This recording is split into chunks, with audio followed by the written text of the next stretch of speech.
que vous allez toutes et tous très bien. Aujourd'hui, je vous retrouve pour vous montrer un peu les outils que je vais utiliser pour l'année 2024. Il y aura quelques petits changements, principalement des changements visuels, mais pas des trucs de fou, hein. Donc, on y va tout de suite.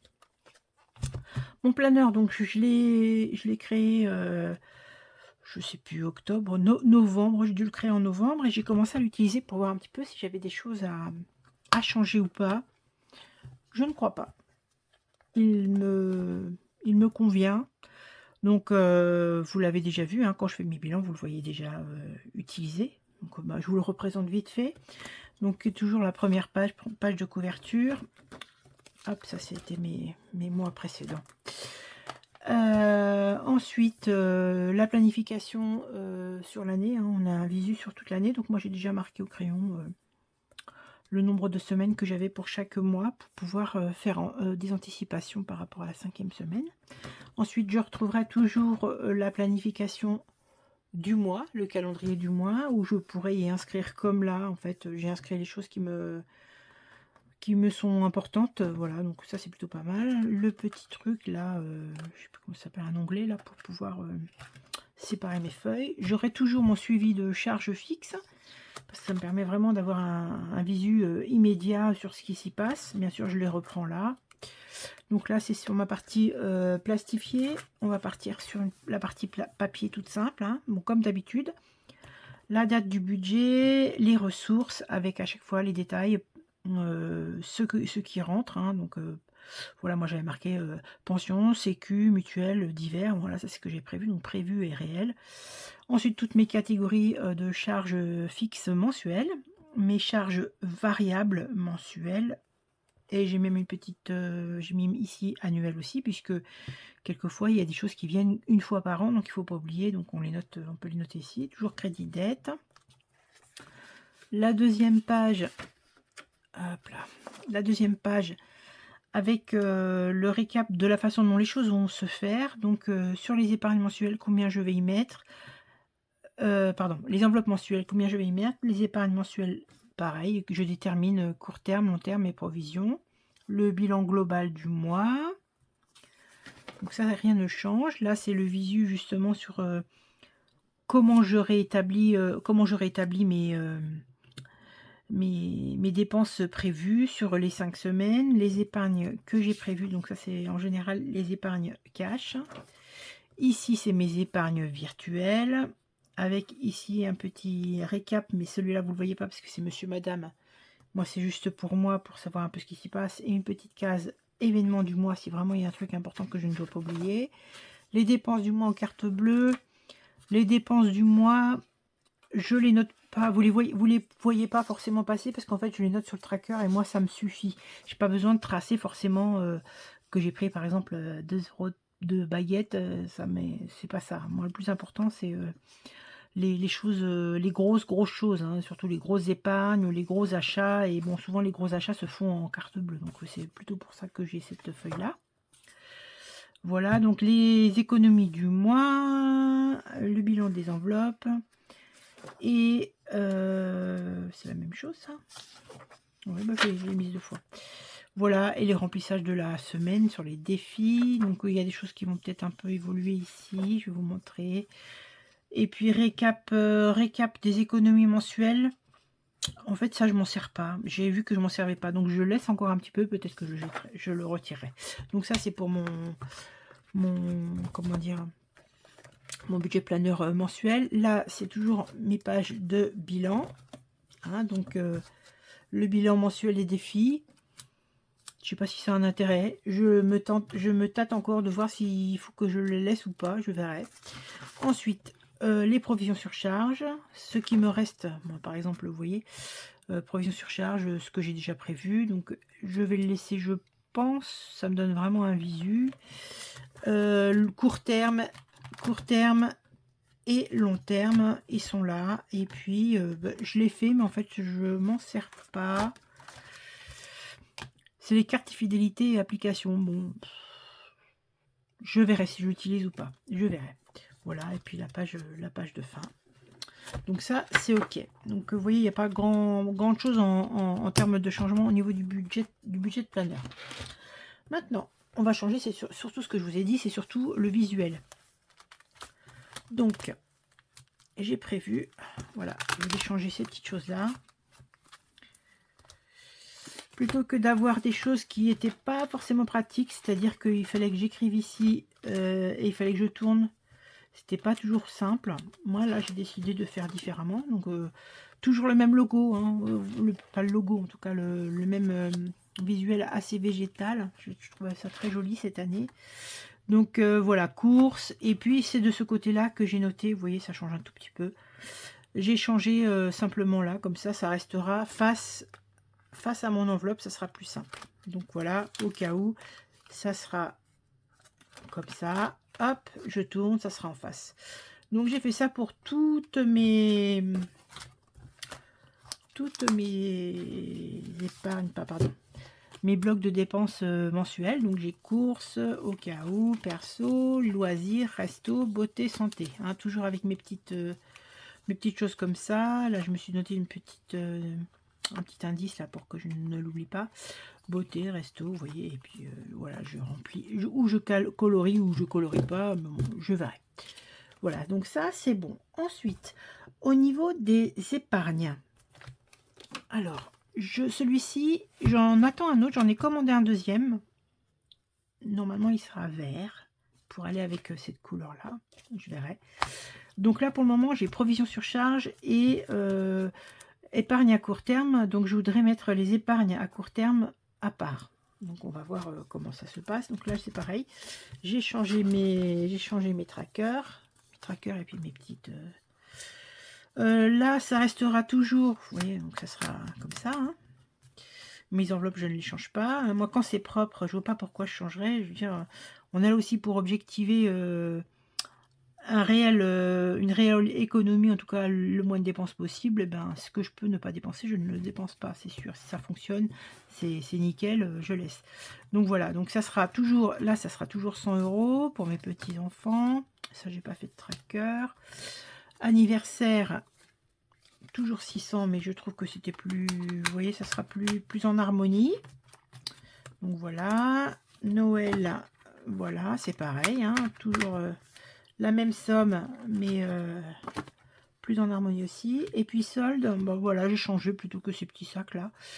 Et j'ai mis à 300 €. Donc voilà, ça sera ça dans un autre classeur. Hein. Donc voilà. Ensuite, les épargnes à long terme. Hop, que je ne fasse pas tout tomber parce que ça glisse le plastique. Les épargnes à long terme, j'ai changé simplement, pareil, j'ai changé, vous voyez, j'avais marqué ici, par exemple, il fallait que ça soit x3. Bah, j'ai marqué ici objectif 3000. Et quand j'aurai rempli 1000 ici, je cocherai 1000 ici, ça sera plus propre. Voilà, c'est simplement question d'esthétique. Voilà, ça sera ça à la place. Mais pareil, pour rester en harmonie avec tout ce que j'ai prévu. Là, c'est la même chose. Alors là, j'ai fait un poste de 500 et 1000, donc comme ça je cocherai au moment où j'en aurai besoin. Voilà, les régules de charge, c'est pareil, j'ai prévu objectif 1000 €, donc 500 et 1000, comme ça j'ai déjà mon petit repère, vous voyez. Les fonciers, qu'est-ce que j'avais changé? Foncier, oui, j'avais prévu 300, finalement je vais aller plus loin.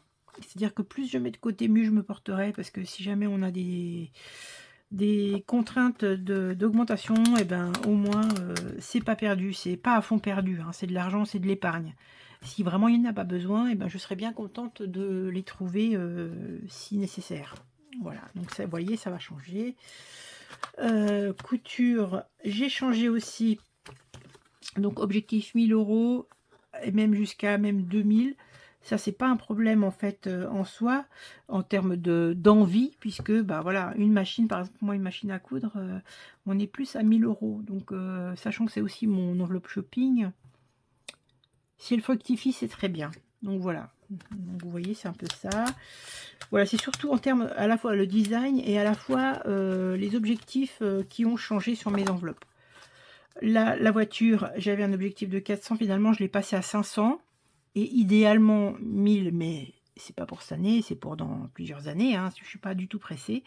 Donc voilà, j'ai augmenté un petit peu mes objectifs et fait ça de façon plus claire en fait. Au départ je trouvais ça mignon les petites voitures, mais voilà, je préfère autant. Donc travaux c'est la même, 500 € d'objectif avec après plus si affinité, comme on dit, voilà. Donc ça va partir aussi, hein. Les autres trackers, je m'en sépare. Je sais pas si d'ailleurs quelqu'un... je verrai avec vous si vous êtes intéressé par des trackers comme ça en A5. Ceux qui sont faits. Bah, je verrai ça à ce moment-là. Peut-être je vous les proposerai si quelqu'un est intéressé. Le téléphone, je ne le refais pas puisqu'en fait, j'ai fait... Là, bah, ceux qui sont déjà là sont là. Et là... j'ai fait 2 enveloppes projet, un projet à 500, éventuellement jusqu'à 1000, et un projet à 1000, éventuellement jusqu'à 2000, selon les projets, très gros projets. Donc voilà, je les ai mis là, je les ai prévus comme ça. Encore une fois, c'est du long, très long terme, hein, donc forcément, c'est pas un objectif que je me fixe pour 2024, je ne pourrais pas aller, je ne pourrais pas remplir à ce point-là, ça c'est pas possible. Le week-end plaisir, objectif 300, c'est ce que j'avais déjà ici, sachant que j'avais un peu bidouillé dans mes cases, ça n'allait pas. Je vais aller, voilà, 300 et plus si affinité, hein, pareil. Il vaut mieux se donner des objectifs, voilà, moyen terme, enfin, moyen long terme et long terme, on va dire. Voilà, et puis Portugal, j'ai refait une enveloppe, j'ai refait un truc, alors là c'était 200. Mais clairement 200, si je veux acheter des meubles et tout ça, c'est pas grand chose. Donc j'ai mis 300 €. Et pareil, toujours dans le même objectif. Le plus n'est pas l'ennemi du moins, hein.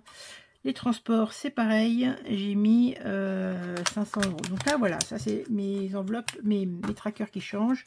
Le seul tracker qui ne va pas changer, c'est celui de mon anniversaire parce que je trouve très joli. J'adore les coquelicots. Et puis voilà, je sais que dans 1 an et demi, il n'y sera plus, donc celui-là, je vais le laisser pour 1 an et demi. Donc voilà, ça c'était pour les épargnes à long terme.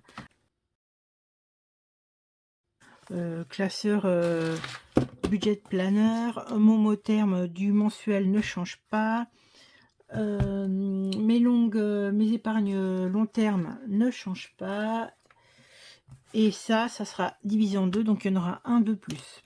Donc en ce qui concerne par contre les défis, le classeur évidemment ne change pas non plus.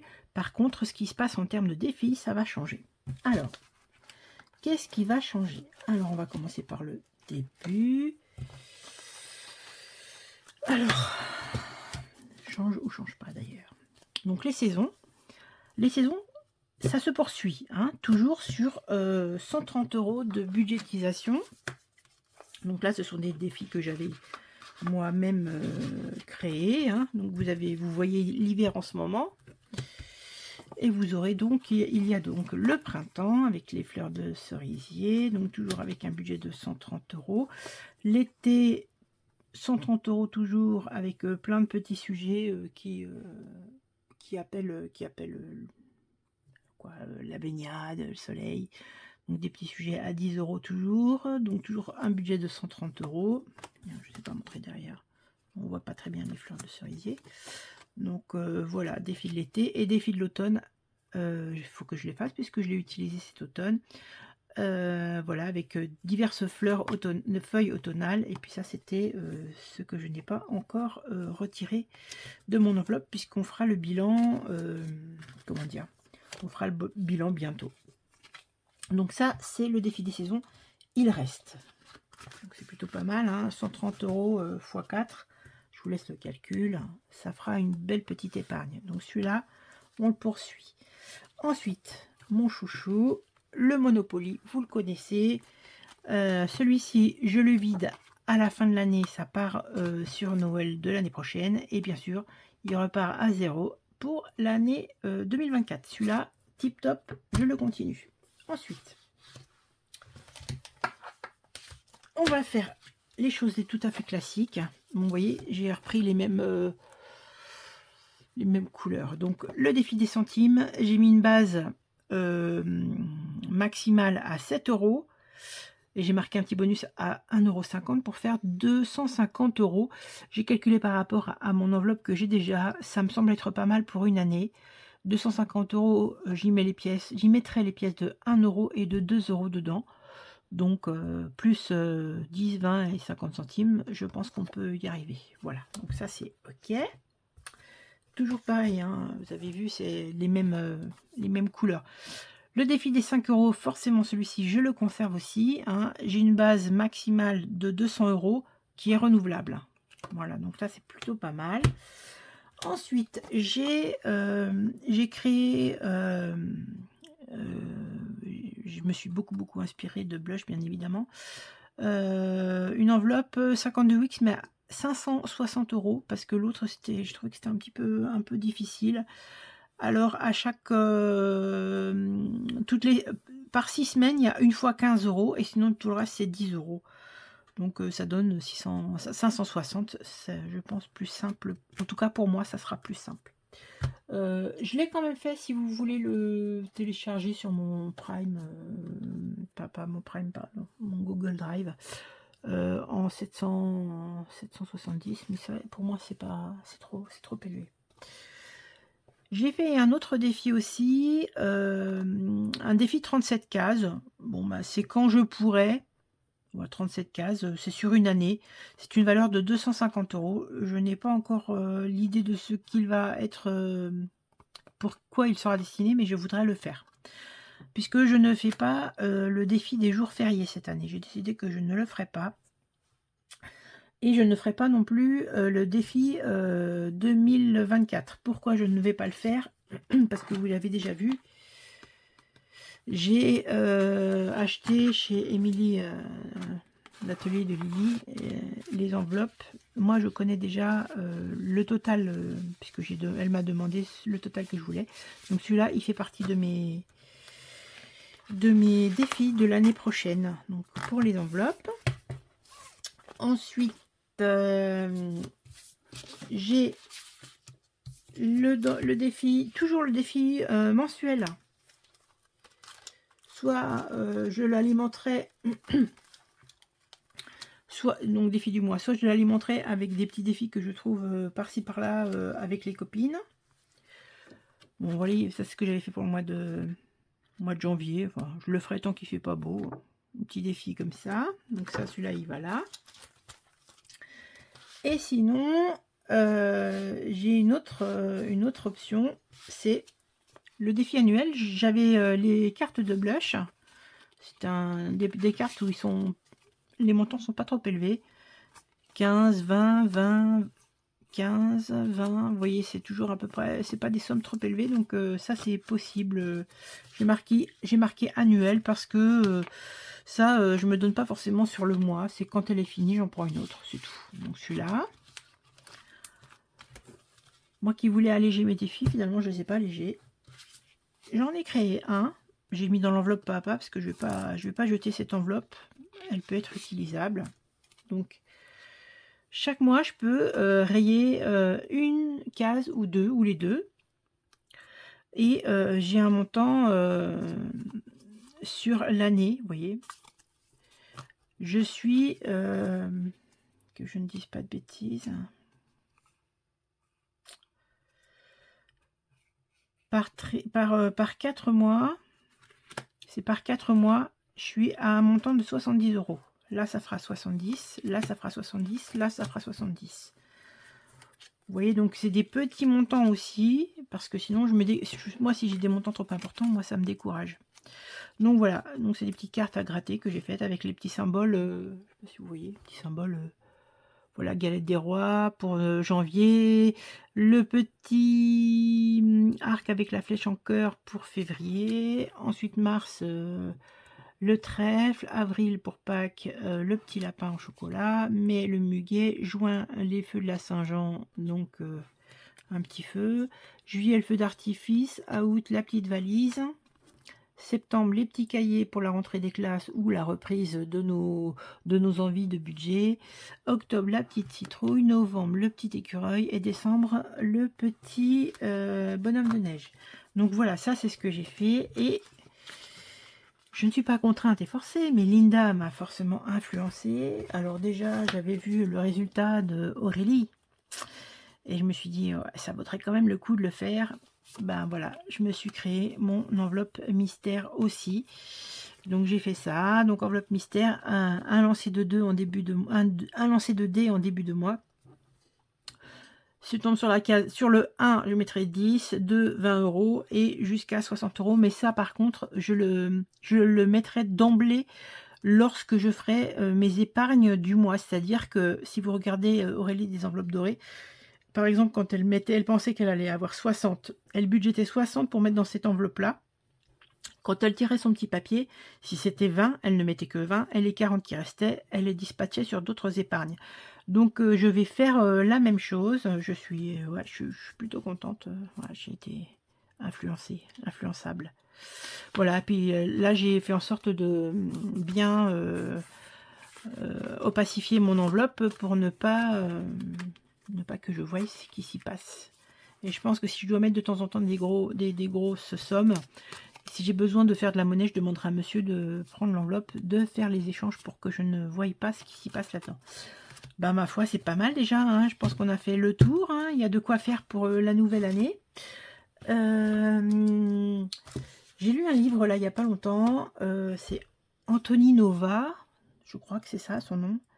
Le titre, c'est une décision ou une seule décision. Il suffit d'une décision pour changer une vie. Ben moi, je vous incite vivement à prendre la décision de mettre en place des enveloppes, les enveloppes budgétaires, hein, les enveloppes base zéro, idéalement. Et vous verrez vraiment que vous allez pouvoir mettre des petits sous de côté. De toute façon, on n'attend pas forcément ce qui est beaucoup d'argent. Hein. Chacun fait selon ses moyens. On n'a pas tous le même budget. On n'a pas tous les mêmes dépenses, les mêmes obligations. On n'a pas la même composition familiale tous. Et pour autant, eh bien, si on peut au moins remettre un peu la patte sur notre budget, vérifier que nos dépenses sont en adéquation avec nos rentrées d'argent, et si possible de sortir d'un découvert, parce qu'il y a beaucoup de gens hein, qui ont commencé ce système parce qu'elles étaient en découvert. Donc on ne dit pas ah, je le commencerai quand ça ira mieux. Non, non, vous le commencez là. Si les bonnes résolutions, elles peuvent se prendre à n'importe quel moment de l'année. On dit souvent janvier, septembre, même n'importe quel moment. À partir du moment où vous êtes prêt, eh ben faites-le, franchement, faites-le. Un vrai résultat. Voilà, écoutez, j'ai encore beaucoup blablaté, je crois. Je vais vous laisser. J'espère que vous continuerez à me suivre. Merci pour être tous là. Je vais faire un concours. Alors, je m'étais dit demain, sauf que demain, j'ai un petit empêchement qui va enfin, je veux dire, je vais pas pouvoir être disponible demain. Donc, j'essaierai de le faire avant la fin de la semaine, de lancer le concours. Si je ne peux pas le faire avant la fin de la semaine, je vous en parle ce week-end, mais je ferai une vidéo dédiée. Voilà, écoutez, je vous laisse, je vous souhaite une bonne soirée, et puis je vous dis à bientôt.